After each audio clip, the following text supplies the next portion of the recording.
Welcome to this edition of Maxim's Inside Track. It's been a real busy few weeks in Australia. I won't mention anything about the Bledisloe Cup drama, stay well away from that. But we're now into the New Zealand dairy season. It's almost in full swing. We're going to hit peak within the next 5 to 7 weeks, depending on the North Island or the South Island. We've also seen, we've got a lot of public holidays over the next week or so with the passing of Queen Elizabeth II. No matter what you think about the monarchy, it was incredible to see the pageantry over the last week, some incredible scenes there. It's also amazing to think that Queen Elizabeth's first Prime Minister was actually Winston Churchill all those years ago. She's been a consistent part of our lives ever since. What's not been so consistent is the dairy market and trying to get a read on which way it's going. So today I'm going to give you a high-level overview of what's happening and where we stand at this point in September. So starting with the New Zealand market, New Zealand product is some of the cheapest in the world and has been over the last few months.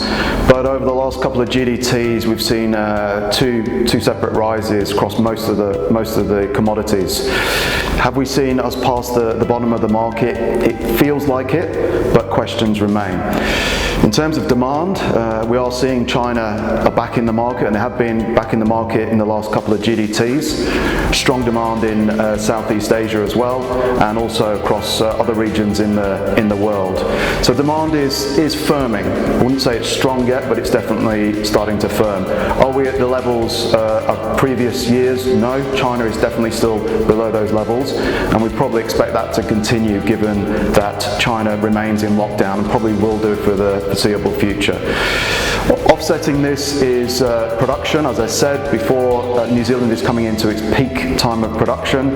We've started the season slowly, mainly because cows were put out to pasture in pretty poor conditions given the winter over in New Zealand. So the level of milk solids that's being produced is lower than expected. If this continues, then we will likely see prices across all commodities slowly drift upwards over the next few months. So moving over to the Australian market, we are still seeing a lack of consistent supply across most products for the food manufacturing industry. It feels as though most of the processors, having to focus on the retail market, which is where most of their larger returns come from, to meet this high milk price that they're going to have to pay out for the next 12 months. So consistency of products, there are products available, but the consistency of supply is in question at the moment in the Australian market.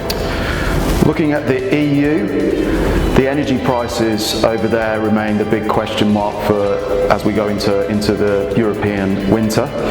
So we're really not seeing any large degree of products being imported into the Australian market out of the EU.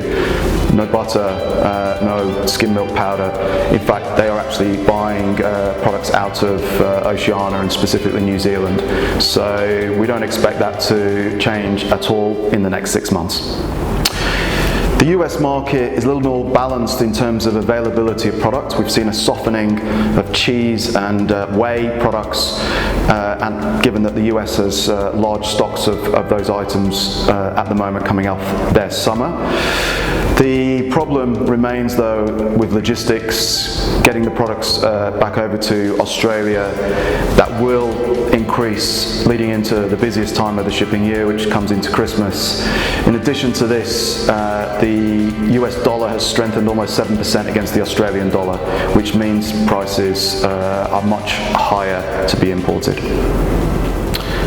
So the summary today is that demand seems to be definitely firming up. We will keep a close eye on New Zealand production over the coming weeks as we head into the peak, but it remains probably a good buying opportunity right now for the next few months, definitely through Christmas period and potentially through to March to secure product. Thank you for listening to this week's edition of The Inside Track. I think there's a big weekend of sport ahead, not least for me. My daughter is going to be playing in state championships for basketball, so I'm going to be spending most of the weekend in the car driving her around. Have a good one, and we'll see you next time.